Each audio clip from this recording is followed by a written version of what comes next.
Nabi Sulaiman adalah putra dari Nabi Daud, seorang nabi sekaligus raja yang dikenal karena keberanian, keadilan, dan keteguhannya dalam beribadah. Ia lahir bukan sekedar sebagai anak seorang penguasa, tetapi sebagai bagian dari garis kenabian yang Allah pilih untuk memimpin Bani Israel. Sejak kecil, Nabi Sulaiman tumbuh dalam lingkungan yang penuh ilmu dan ibadah. Ayahnya bukan hanya raja yang memimpin pasukan, tetapi juga hamba Allah yang banyak bertasbih dan memiliki suara merdu ketika membaca kitab. Di tengah istana dan pemerintahan, Nabi Sulaiman menyaksikan langsung bagaimana hukum ditegakkan dan keadilan dijalankan. Ia tidak tumbuh dalam kemewahan yang melalaikan, melainkan dalam tanggung jawab yang besar. Al-Quran menyebutkan satu peristiwa penting yang menjadi tanda awal kecerdasan dan hikmah Nabi Sulaiman. Peristiwa itu berkaitan dengan sengketa dua orang yang datang meminta keputusan hukum kepada Nabi Daud.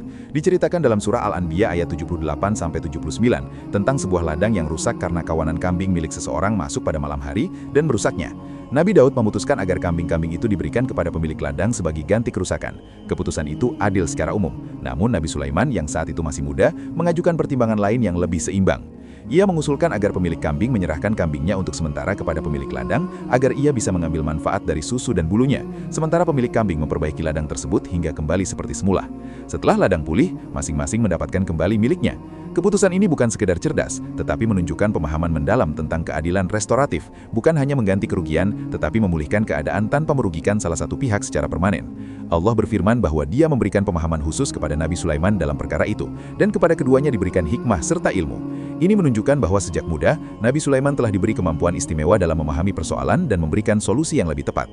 Namun yang perlu digarisbawahi, keunggulan Nabi Sulaiman bukan karena ambisi dunia, bukan karena kecerdikan politik, melainkan karena karunia Allah. Ia tumbuh sebagai hamba yang sadar bahwa semua kemampuan berasal darinya.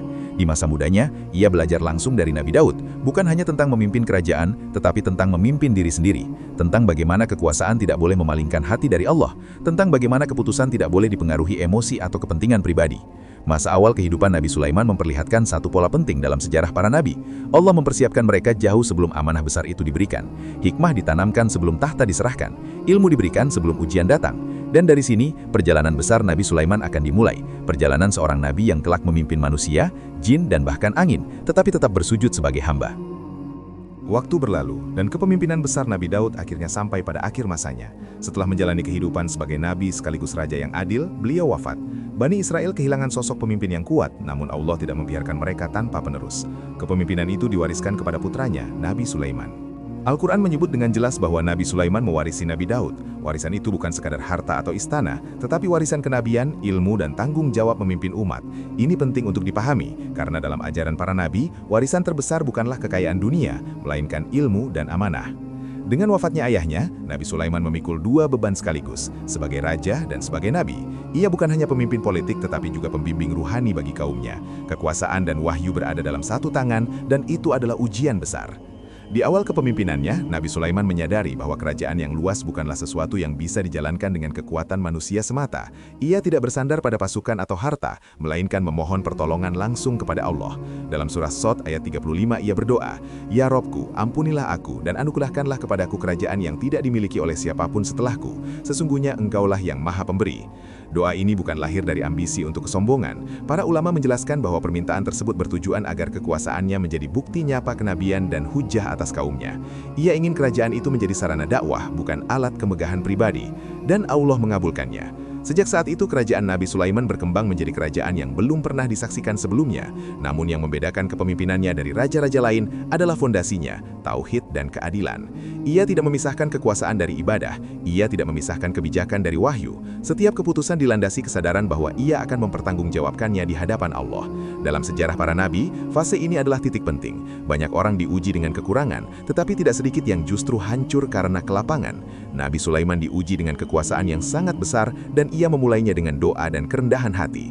Disinilah babak baru dimulai, kerajaan yang bukan hanya diperintah manusia, tetapi kelak juga tunduk padanya angin dan makhluk-makhluk yang tidak terlihat. Namun sebelum semua itu tampak, fondasinya sudah jelas, seorang hamba yang memohon ampun sebelum meminta kekuasaan. Setelah doanya dikabulkan, Allah benar-benar memberikan kepada Nabi Sulaiman kerajaan yang tidak dimiliki siapapun setelahnya. Bukan hanya luas wilayahnya, tetapi juga bentuk kekuasaan yang melampaui kebiasaan manusia. Al-Quran menjelaskan bahwa Allah menundukkan angin untuknya. Angin itu bergerak atas perintahnya, membawa perjalanan jauh dalam waktu singkat. Dalam surah Saba dan surah Syahd disebutkan bahwa perjalanan pagi sebanding dengan jarak sebulan, dan perjalanan sore pun demikian. Ini bukan sekedar kemudahan transportasi, tetapi tanda bahwa alam tunduk atas izin Allah kepada hambanya yang taat. Namun mukjizat itu tidak berhenti di situ. Allah juga menundukkan bangsa jin di bawah kepemimpinannya. Mereka bekerja membangun istana, benteng, patung dan bejana besar seperti kolam. Mereka menyelam mengambil hasil laut. Semua bekerja atas perintahnya, dan siapa yang menyimpang akan mendapat hukuman. Ini penting dipahami. Nabi Sulaiman tidak menguasai jin dengan sihir, sebagaimana dituduhkan oleh sebagian orang pada masa setelahnya. Al-Quran menegaskan bahwa bukan Sulaiman yang kafir, melainkan syaitan-syaitanlah yang kafir. Kekuasaan itu adalah mukjizat, bukan praktik sihir. Selain angin dan jin, Allah memberinya kemampuan memahami bahasa makhluk lain. Salah satu peristiwa yang diabadikan adalah ketika pasukan Nabi Sulaiman melewati sebuah lembah semut. Seekor semut berkata kepada kaumnya agar masuk ke sarang supaya tidak terinjak oleh pasukan Sulaiman tanpa mereka sadari. Nabi Sulaiman mendengar ucapan itu dan tersenyum. Ia tidak tertawa karena meremehkan, tetapi tersenyum karena takjub atas keteraturan makhluk kecil itu. Lalu ia berdoa agar Allah memberinya kemampuan untuk selalu bersyukur atas nikmat yang telah diberikan kepadanya dan kepada kedua orang tuanya. Di sini terlihat jelas karakter Nabi Sulaiman. Semakin besar kekuasaan yang ia miliki, semakin dalam rasa syukurnya. Ia tidak menjadi angkuh karena makhluk tunduk kepadanya. Justru setiap kali melihat tanda kebesaran Allah, ia kembali mengingat sumber semua itu. Kerajaannya bukan hanya pasukan manusia. Ia memiliki bala tentara dari manusia, jin, dan burung. Semuanya tersusun rapi dan tertib. Ini menggambarkan kepemimpinan yang terorganisir, bukan kekuasaan yang kacau. Namun di balik semua keistimewaan itu, satu hal tetap menjadi inti. Semua terjadi biiznillah, atas izin Allah. Mukjizat-mukjizat ini bukan untuk memamerkan kekuatan, tetapi untuk mengokohkan dakwah tauhid. Di tengah kekuasaan yang luar biasa, Nabi Sulaiman tetap menyadari dirinya hanyalah hamba. Dan dari pasukan besar yang tertib itulah, kelak akan muncul satu peristiwa penting, yaitu ketika seekor burung kecil tidak terlihat di barisan. Peristiwa yang akan membawa kisah ini menuju negeri yang jauh, negeri Saba. Di tengah barisan pasukan yang tertata rapi, manusia, jin, dan burung, Nabi Sulaiman memiliki kebiasaan memeriksa langsung keadaan bala tentaranya. Kerajaan yang besar tidak membuatnya lalai pada hal-hal kecil. Justru dari kedisiplinan itulah ketertiban terjaga. Suatu hari ia tidak melihat seekor burung hudhud dalam barisan. Ia bertanya, mengapa hudhud tidak tampak? Apakah dia benar-benar tidak hadir atau ada alasan tertentu? Nabi Sulaiman bahkan menyatakan bahwa jika burung itu tidak memiliki alasan yang jelas, ia akan diberi hukuman. Ini menunjukkan bahwa dalam kepemimpinannya, aturan tetap berlaku untuk semua. Tidak lama kemudian hudhud datang membawa kabar yang tak terduga. Burung itu mengatakan bahwa ia mengetahui sesuatu yang belum diketahui oleh Nabi Sulaiman. Ia baru kembali dari sebuah negeri bernama Sabah. Negeri itu dipimpin oleh seorang ratu yang memiliki singgasana besar dan kerajaan yang makmur. Namun ada satu hal yang menjadi masalah mendasar, mereka menyembah matahari bukan Allah. Kabar ini bukan sekedar laporan politik, ini adalah persoalan akidah. Hudhud menjelaskan bahwa syaitan telah memperindah perbuatan mereka sehingga mereka terhalang dari jalan yang benar. Mereka tidak menyembah Allah yang maha mengetahui segala yang tersembunyi di langit dan di bumi. Nabi Sulaiman tidak langsung membenarkan atau menolak laporan itu. Ia bersikap hati-hati. Ia mengatakan akan memeriksa kebenaran berita tersebut. Ini menunjukkan prinsip penting dalam kepemimpinan dan dakwah. Setiap informasi harus diverifikasi. Sebagai langkah awal, Nabi Sulaiman menulis surat resmi yang ditujukan kepada Ratu Sabah. Isi surat itu singkat, jelas, dan tegas. Dengan nama Allah yang maha pengasih lagi maha penyayang, janganlah kamu berlaku sombong terhadapku dan datanglah kepadaku sebagai orang-orang yang berserah diri. Surat itu dibawa kembali oleh Hudhud ke negeri Sabah. Di sana, Ratu Sabah menerima surat tersebut dan membacakannya di hadapan para pembesar kerajaannya. Ia menyadari bahwa surat itu bukan surat biasa. Ada kekuatan dan wibawa dalam kalimatnya.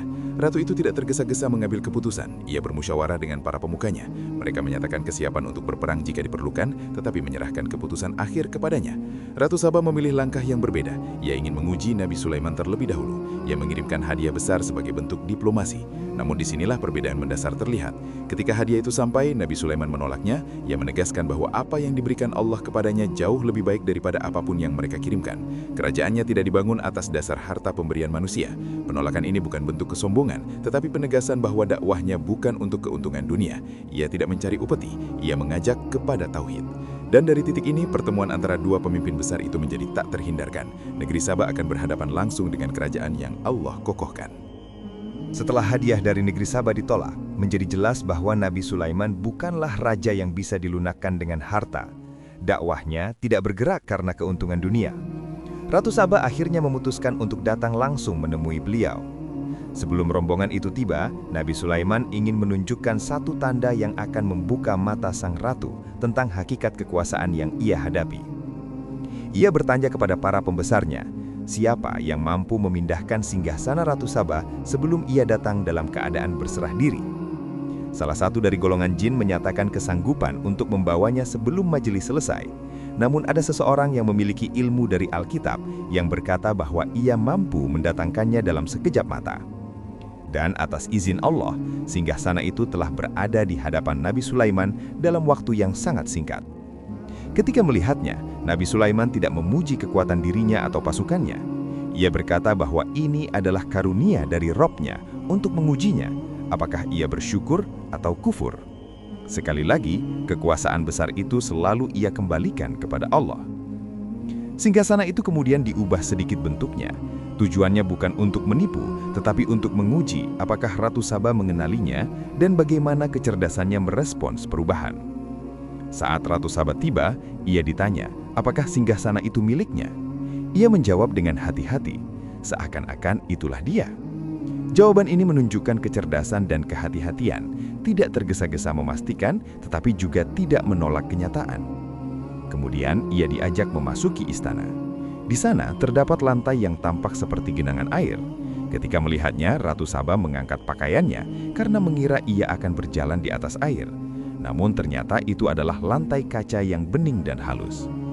Pada saat itulah, ia menyadari bahwa kekuasaan yang dihadapinya bukan sekedar kemajuan arsitektur atau kemegahan dunia. Ia melihat tanda-tanda kebesaran Allah yang menyertai Nabi Sulaiman. Akhirnya, Ratu Saba menyatakan pengakuannya. Ia mengakui bahwa selama ini ia telah menzolimi dirinya sendiri dan menyatakan berserah diri bersama Nabi Sulaiman kepada Allah, Rabb semesta alam. Peristiwa ini bukan tentang kemenangan politik. Tidak ada perang yang terjadi. Tidak ada penaklukan dengan pedang. Yang terjadi adalah penaklukan hati melalui hujjah, hikmah, dan tanda kekuasaan Allah. Kerajaan Nabi Sulaiman tidak diperluas dengan penjajahan, tetapi dengan dakwah. Negeri Saba tidak runtuh, melainkan berubah arah dari penyembahan matahari menuju tauhid. Di titik ini tampak jelas perbedaan antara kekuasaan dunia yang berdiri sendiri dan kekuasaan yang dibangun di atas petunjuk wahyu. Nabi Sulaiman tidak mencari tunduknya manusia kepada dirinya, tetapi tunduknya manusia kepada Allah. Namun meskipun kerajaan telah mencapai puncak kejayaannya, ujian belum selesai. Setiap nikmat besar selalu diiringi ujian yang menguatkan atau justru mengguncang. Di puncak kejayaan kerajaan Nabi Sulaiman, ketika manusia, jin, dan angin tunduk atas izin Allah, Al-Quran menyebutkan satu fase yang singkat namun dalam maknanya, fase ujian. Dalam surah Shad ayat 34, Allah berfirman bahwa Dia telah menguji Sulaiman dan meletakkan jasad di atas singgasananya, kemudian ia kembali, bertaubat. Ayat ini ringkas, namun para ulama menjelaskan bahwa tidak semua rincian tentang ujian itu diterangkan secara detail dalam Al-Quran maupun hadis sahih. Karena itu, riwayat-riwayat panjang tentang cincin yang hilang, jin yang mencuri kerajaan, atau Sulaiman kehilangan kekuasaan dalam waktu lama, termasuk kisah Israiliyat yang tidak memiliki sanad sahih. Yang dapat dipastikan hanyalah ini, Nabi Sulaiman mengalami ujian berat yang membuatnya kembali merendahkan diri di hadapan Allah. Sebagian tafsir yang lebih hati-hati menyebutkan bahwa ujian itu berkaitan dengan kehilafan dalam suatu urusan yang membuat beliau segera kembali kepada Allah. Ada pula riwayat sahih tentang keinginannya mendatangi banyak istrinya dalam satu malam agar melahirkan pejuang di jalan Allah. Namun ia tidak mengucapkan insya Allah sehingga rencana itu tidak terwujud kecuali satu anak yang tidak sempurna. Peristiwa ini menunjukkan bahwa bahkan seorang nabi tetap bergantung sepenuhnya pada kehendak Allah. Apapun bentuk detail ujiannya, pelajaran yang jelas adalah sebesar apapun nikmat yang diberikan, seorang hamba tetap berada dalam pengawasan dan pendidikan Allah. Nabi Sulaiman tidak membantah takdir, tidak menyalahkan keadaan, tidak mempertahankan gengsi kepuasaan. Ia kembali kepada Allah. Ia memohon ampun, ia memperbaiki diri. Disinilah letak kemuliaannya, bukan pada luasnya kerajaan, tetapi pada cepatnya ia kembali ketika diuji. Dalam sejarah para nabi, ujian bukan tanda kelemahan, tetapi bentuk penyempurnaan. Semakin tinggi kedudukan seseorang, semakin halus ujian yang datang. Dan bagi para nabi, ujian itu selalu berakhir dengan penguatan iman dan peningkatan derajat. Ini mengingatkan satu hal penting, kekuasaan tidak membuat Nabi Sulaiman kebal dari ujian. Justru di tengah kelapangan dan kejayaan, Allah tetap mendidiknya. Dan setelah fase ujian itu berlalu, kerajaan tetap berjalan. Namun satu peristiwa terakhir akan menjadi penutup yang sangat kuat. Peristiwa itu menunjukkan bahwa bahkan jin yang perkasa pun tidak mengetahui perkara gaib. Peristiwa itu adalah wafatnya Nabi Sulaiman.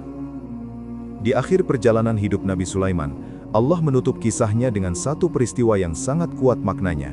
Kerajaan masih berjalan, jin masih bekerja membangun, angin masih berhembus atas izin Allah, segalanya tampak kokoh. Namun kematian datang tanpa perlu tanda kebesaran dunia runtuh lebih dulu. Al-Quran dalam surah Saba ayat 14 menjelaskan bahwa ketika Allah menetapkan wafatnya Nabi Sulaiman, tidak ada yang menunjukkan kematiannya kecuali seekor rayap yang memakan tongkatnya. Saat itu beliau sedang bersandar pada tongkat tersebut. Selama tongkat itu masih utuh, tubuh beliau tetap tegak. Para jin yang bekerja tidak mengetahui bahwa beliau telah wafat. Mereka terus melaksanakan tugas, mengira Nabi Sulaiman masih mengawasi mereka. Hingga akhirnya tongkat itu patah. Tubuh beliau pun tersungkur.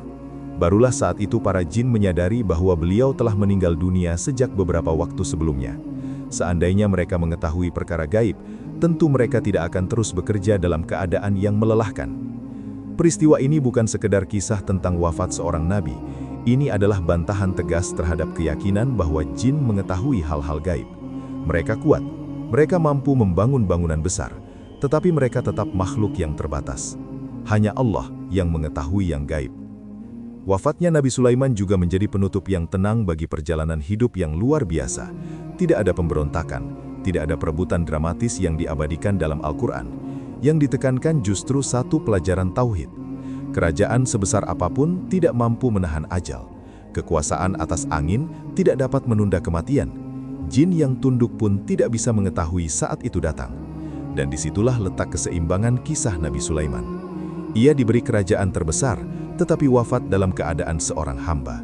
Ia menguasai makhluk, tetapi tetap tunduk kepada Robnya. Ia memiliki kekuatan yang belum pernah diberikan kepada siapapun setelahnya, tetapi akhir hidupnya menunjukkan bahwa semua makhluk sama di hadapan kematian. Dari awal hingga akhir, benang merah kisah ini jelas. Kekuasaan hanyalah amanah, mukjizat hanyalah sarana, yang kekal hanyalah Allah. Dengan wafatnya Nabi Sulaiman, berakhir pula satu fase besar dalam sejarah Bani Israel.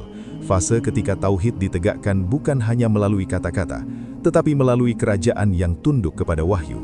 Dan kisah ini meninggalkan pelajaran yang tetap hidup hingga hari ini. Semakin besar nikmat, semakin besar tanggung jawab untuk bersyukur.